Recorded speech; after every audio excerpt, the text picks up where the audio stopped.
Well, welcome to the show. It's Vlad. Vlad Labovny? Vlad Labovny. Okay, I got it right. Well, yeah, we're on Michael Jai White TV right now. Okay, good to see you.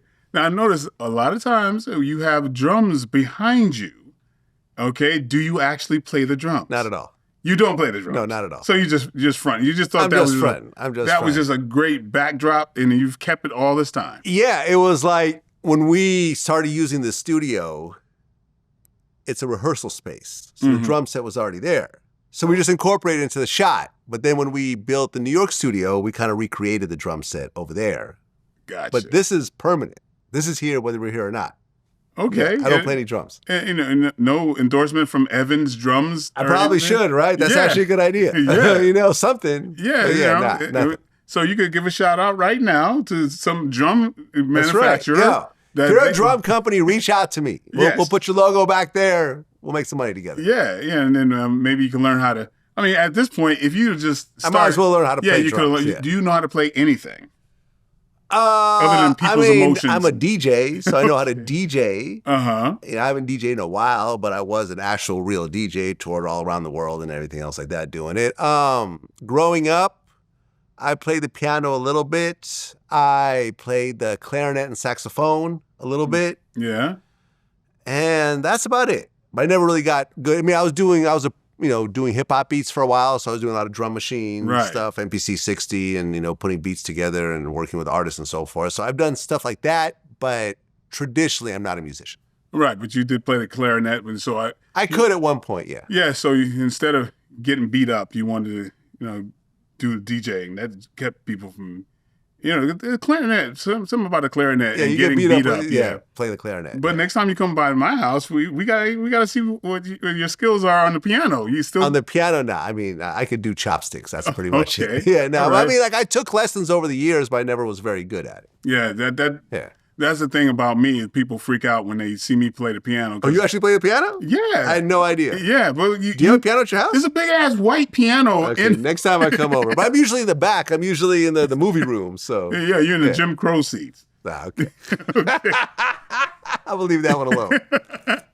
Yeah, man. So, but, you're looking good. You dropped weight, I see. Thank you. Yeah, is that a medical thing behind that? Or? It is somewhat, because when I did my physical a few months ago, they told me I was at the very bottom range of being pre-diabetic. Oh boy! And that scared the shit out of me, because I know people with diabetes. Boosie has diabetes. I've interviewed Irv Gotti, who died of diabetes. Mm-hmm.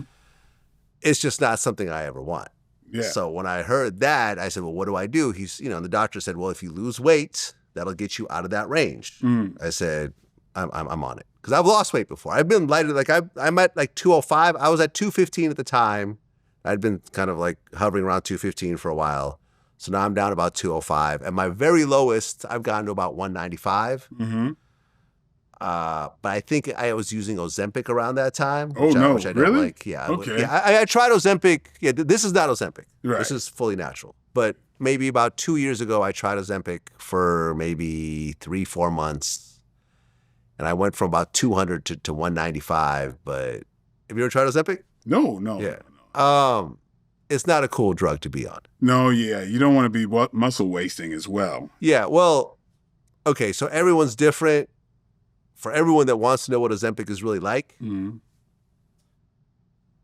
imagine the time that you went to like a buffet or something, like an all-you-can-eat buffet, and you just, or like Thanksgiving, let's say. Thanksgiving, you just stuff yourself. Grandma's putting food on your plate, wanting you to try everything, and you're so full, you don't even want to think about anything else because you're uncomfortably full. Mm-hmm. You're permanently like that on Ozempic. Yes. You're just always full, so you don't want to eat because you're already full. Yes. Right? Yeah. So you're like that the whole time. So after a while, you're like, the quality of life starts to go down with your weight.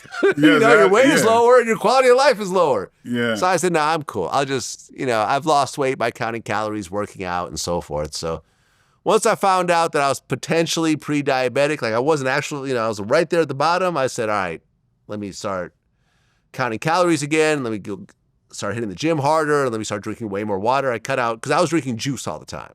Remember you were at my house and I had the big pitcher of apple juice? Yeah, it was sugar. It's all sugar. It's all sugar, right? So, and calories and carbs. Yes, absolutely. I didn't realize apple juice was carbs. The hell? Yeah, I thought I'm being healthy by drinking fresh apple juice. No, I'm just shoving carbs in my body. So now I just do strictly water. I drink water all day long.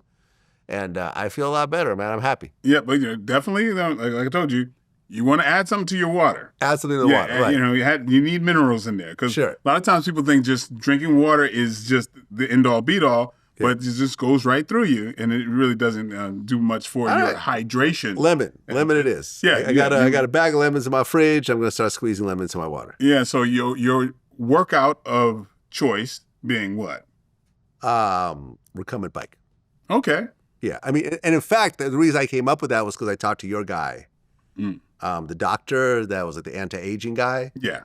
Because I was doing really heavy treadmill. Like I had a treadmill in my house, and over time, I was doing like sometimes 3 hours a day at a high incline. Whoa. Yeah. And my knees were always hurting, and I'm thinking, oh, that's because I'm working out hard. Come to find out, I have a torn meniscus.